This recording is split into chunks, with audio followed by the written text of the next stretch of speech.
Achilles, whenever you get a second, yeah, that OP would be sweet. Yeah, I got you, bud. Sorry, I got a guy in private chat talking to me. He's trying to join our squad. I played with him before. Alright. I got you. Also got a guy behind you trying to blow your head off. Yeah, I'm sure. I never been to Buffalo though. I'm coming! Trying to talk to him. I'm trying to fucking hide it right here. Here we go. Watch yourself. You're sitting on it. Boo, boo, boo. That was a sweet spot, buddy. I got it. Oh my god! It's reasons like this that Halo is my favorite fucking video game. Won't be my 13th fucking reason. We all look the same. Fuck out my way, little boy! Oh fuck! What is it? Oh my god! I hope we get hit by a bazooka. I'm telling you. Oh, we got this, guys. We got this. Into existence, please. Hey, I hope not. I'm not walking 450 meters. We're gonna beat the Germans. We're gonna beat the Germans back. Motherfucker, we are the Germans! Oh. We got a traitor! Kill him! Kill him now! We all look the same. We all look the left same. or So now right? you gotta find out who said Contact that. left! Contact left! Watch out! Lieutenant Glory Hole's dead! Go, go! Oh fuck! Got Yeah, her. get out! Hell Let Loose. I just discovered my new favorite game. I've been playing this game for a few months now, basically since like August. I'm level 100, but I'm still kind of green. And I think I've played this game enough to just do like a little sort of expose or review of some kind. And this game, it really does live up to its title. It really lets loose. So what is Hell Let Loose? Hell Let Loose is a tactical World War II simulation first-person shooter with photorealistic environments based on real-world battlefields, realistic weapons, and vehicle combat. What I think makes Hell Let Loose unique is the spawn system, the chat tree, and the RTS-like building and resource management. It's funny because even though I've heard it described as a tactical shooter, it doesn't really feel inaccessible to me. Like, it feels how I'd imagine COD World War II and Battlefield 5 should have been. And it really is the only decent World War II shooter on current-gen consoles. We have people spawning within the building. Coming from other shooters that have lots of customization, Hell Let Loose might feel a bit Spartan, but I realize that the customization comes out more in what class you choose and how you use those tools allocated to you at your disposal. I think the gunplay is brilliant, and how basic it is. There is a surprising amount of depth for just how bare bones the weapons are. I find it mostly boils down to range, like velocity, recoil, and suppression. It's also important to remember not every gun is a one-shot kill, and that missing or even just like firing can alert the entire enemy team to your position. It's also knowing when to reload and where to keep your gun pointed. Suppressing enemy positions with MG fire can also be an effective tactic in this game that I really like. I'll say too, this game doesn't have weapon pickups, which forces you to rely on the report of individual gunshots to differentiate friendlies from enemies, forcing you to factor in the direction and location of combat in an interesting way. I know it's a meme to say this, but I like how the guns actually have recoil and how the rifles actually have stopping power, and how the submachine guns like the pistol caliber weapons have realistic muzzle velocity. Also, encountering tanks feels like a mini boss battle that requires group effort to dispatch.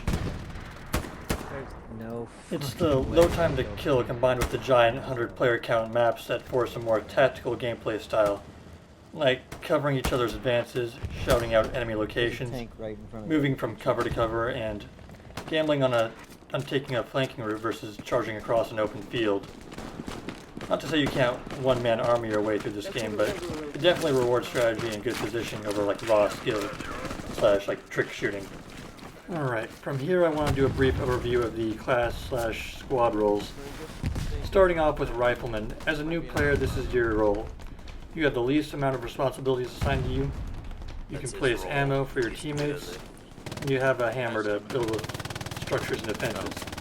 Assault and Automatic Rifleman would also be a good choice for newer players if they're not already taken. Outpost is hot, watch out boys.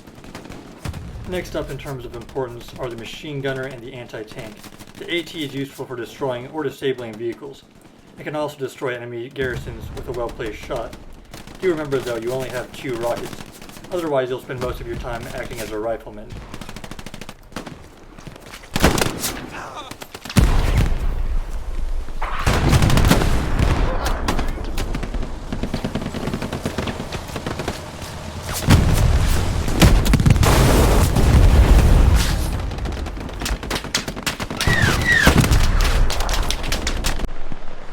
Engineers need a WN70 job opportunity. Now, MG can be the most powerful role in your squad depending on the faction. They're great for defending positions and guarding objectives. They're perfect for suppressing enemies to cover your team's advance. Most have bipods to assist with recoil, the downside being that some of them can only be fired from the hip otherwise, meaning more thought has to be placed into your position and your movement. So they're not as flexible as your standard infantry when firing on the move. In the case of the German team, that doesn't offer many automatic weapons as compared to the Americans or the Soviets, you'll find that your team's MG34s, and in particular your MG42s, are your greatest asset. The MG42 can be the weapon that tips the scale in any engagement.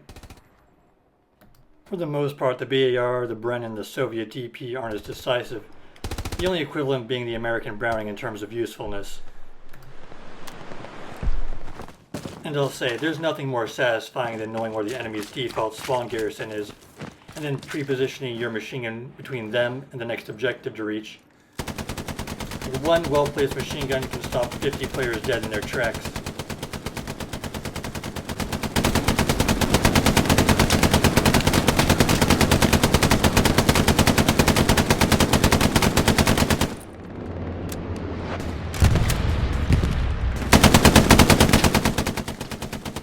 Moving on to support and engineer. Support can place down supply crates. These supply crates are used by the squad leaders to place down spawn garrisons, and for the engineers to build defensive structures such as bunkers and barbed wire, as well as nodes. These two roles are very important and require communication to be used in conjunction with each other. Although I will say, most of the time you only play them spontaneously before switching back to another class. So for support, just place supplies, and for engineer, just build nodes and fortifications for the most part. Oh, bitch! Oh, how's that 8mm Mauser feel, you fucking pussy? Going over to medic, the least played role. You can revive down teammates, and you have extra advantages. You're not very effective in combat. You'll find that most of the time when your teammates go down, they went down for a reason. And you'll just be chasing them to your grave if you assist them. I don't think the medic is essential to the squad, and I only ever see one or two per team. I will say though, if you find an effective way to play this role, you'll probably get the most accommodations at the end of the match. You're in line, you're in the queue, wait! Colonel, one more complaint and you're not getting res. I'm just kidding, I will res you 100%. I'm coming right now. Finally, the squad leader / NCO. The meat and potatoes of this game. Second in importance only to the commander. Your job in a nutshell is to place outposts for your squad to spawn on, and to assist in placing garrisons for your entire team to respawn from. So much more than that though. Normally you have your proximity chat in blue, and your squad chat in green. But as a squad leader, you have a third channel, a command chat, between you and your commander and the other NCOs. There's this element of multitasking where you can be having 3 different conversations at once. And this can be vital for coordinating and assigning jobs for people to do.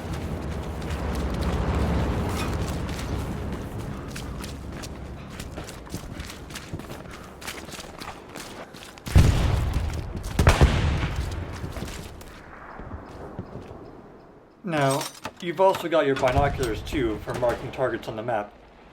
This is important because I've noticed as you climb the chain of command from foot soldier and the respawn menu up to commander calling in bombing runs, you'll spend more time looking at the map just to find out where the enemy is attacking from. You can mark anything from enemy locations, targets for friendly artillery, to positions you want your squad to attack. So it's not just as simple as attacking or defending a single point on the map, but it's figuring out where you want to set up a forward operating base if you're on the offensive, and holding a vantage point or a weak point to the side of your main point if you're defending. It's this squad versus squad dynamic gameplay that makes combat feel more tactical to me. The plus side to squad lead is that you share the responsibility with other squads, as opposed to the commander who can single-handedly turn an entire match around. I won't go into too much detail about the commander. You don't even unlock commander until I think like level 30 or something. Anyways, commanders can bring in tanks and half-tracks, can call in bombing runs and precision airstrikes, set down reinforces on points you're losing, and drop in airheads. Not to say you can't win matches without a commander through sheer skill of a team, just know that you won't have much in the way of tanks or air support. Now, up until this point, I haven't mentioned anything of using artillery, how to play recon, or even tank gameplay. I want to keep this introduction brief, and I think at its heart, Hell Let Loose can be as simple or as complex as you want it to be. The key takeaway should be using your mic to communicate. It really does feel like old school Halo 2 and 3. My experience is the community is super chill. I haven't experienced anything like this in a long time.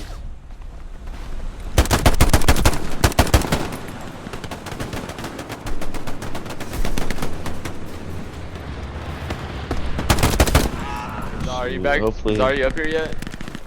I'm in enemy lines. I'm behind. Oh fuck. Oh, I'm living my dream. Tank's aiming. Oh crap, crap, Tank's crap, aiming. crap, Get back. crap, crap. Oh shit. Hold on, I'm trying to push all the way around so I can see him. Where? I don't even know where you're at. Look where I am. I'm on the outer west, the outer you're way north out side. there. Yeah. Don't worry, I'm coming around. I'm behind them right now. Behind this fucker. It's about to be taken out right now. Someone's doing it. Oh, he's so fucking. Oh shit!